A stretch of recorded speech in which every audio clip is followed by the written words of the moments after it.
Previous class में मैंने आपको पार्ट 16 जगदीश चंद्र बसु इस पार्ट को पढ़ाया था। यह हमारे पेन पेपर टेस्ट का पार्ट था।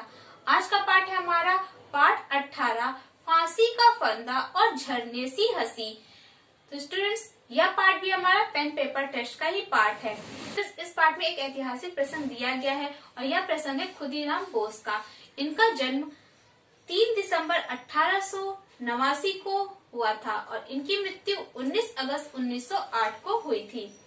तो स्टूडेंट्स, आइए अब हम इस प्रसंग को पढ़ते हैं और जानते हैं। 18 अगस्त 1908 की शाम मुजफ्फरपुर जिले की जेल में लगभग 18 वर्षीय लड़का फांसी का इंतजार कर रहा था। अगले दिन अर्थात 19 अगस्त को उसे फांसी लगनी थी।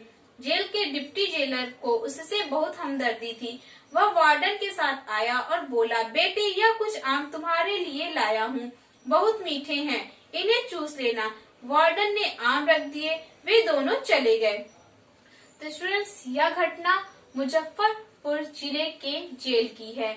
वहाँ पर एक 18 वर्ष की उम्र का लड़का अपनी फांसी का इंतजार कर रहा था और उसे दूसरे दिन फांसी लगनी थी। और वहाँ के जो डिप्टी जेलर थे उन्हें उससे बहुत ही ज्यादा हमदर्दी थी, यानी बहुत ज्यादा लगाव था। वह उसके लिए आम लाते हैं और उसे कहते हैं कि यह बहुत मीठे हैं, इन्हें चूस लेना।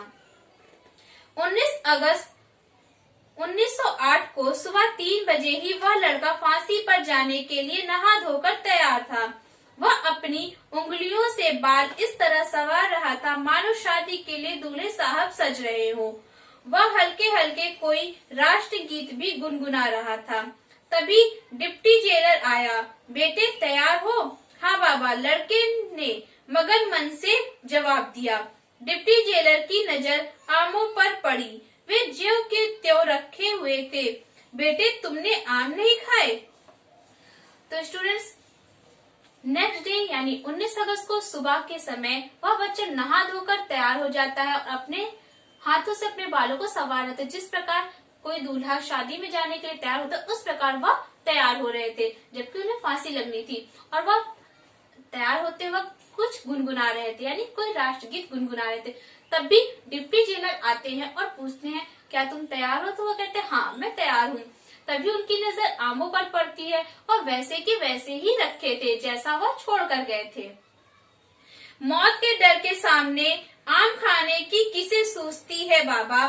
रोनी सूरत बनाकर लड़के ने जवाब दिया।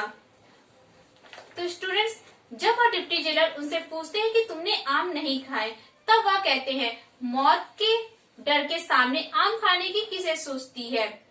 और वह रोनी सी सूरत बनाकर यह कह रहे थे। डिप्टी जेलर ने दुखी मन से वार्डन से आम उठा लेने को कहा, लेकिन यह क्या, छूते ही सारे आम पिच से पिचक कर रह गए। लड़का खिलखिलाकर हंस पड़ा। उसने सभी आम चूसकर फिर उन्हें ज्यों का त्यों फुलाकर संभाल कर रख दिया था।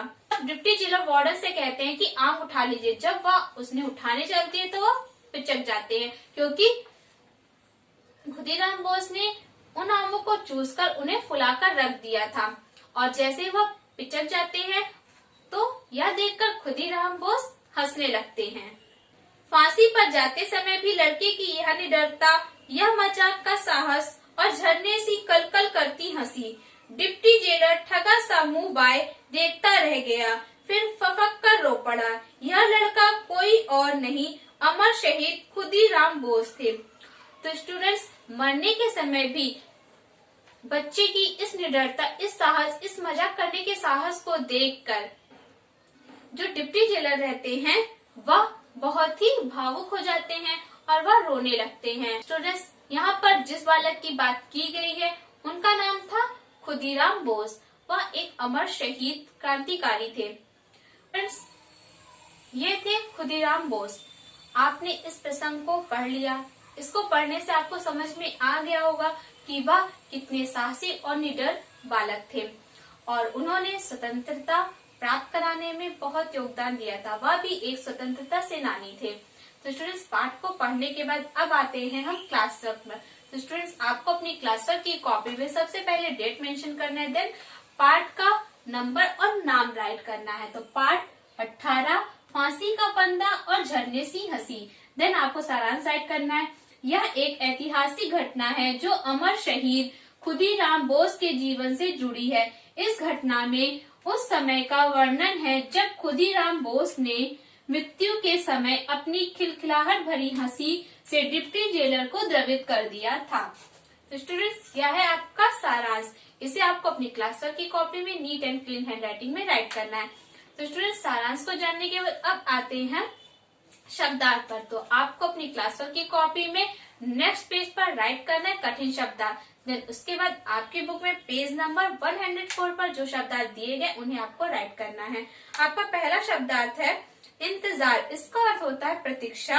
हमदर्दी, इसका अर्थ होता है सहानुभूति। निडरता, इसका अर्थ होता है ना डरना। साहस, इसका अर्थ होता है हिम्मत। मगन, मगन का अर्थ होता है तन्मय या फिर लीन, डूबा हुआ। तो स्टूडेंट्स, ये है हमारे शब्दार्थ। इन्हें आपको याद करना और याद करने के बाद आपको इन्हें राइट करना है। तो स्टूडेंट्स, ये है आपका आज का क्लास वर्क, इस पार्ट का सारांश और इस पार्ट के शब्दार्थ। It's your class work. Homework में आपको इस पार्ट के शब्दार्थ याद करके 2 टाइम्स राइट करना है और एक पेज सुलेख भी आपको राइट करना है। This is your homework.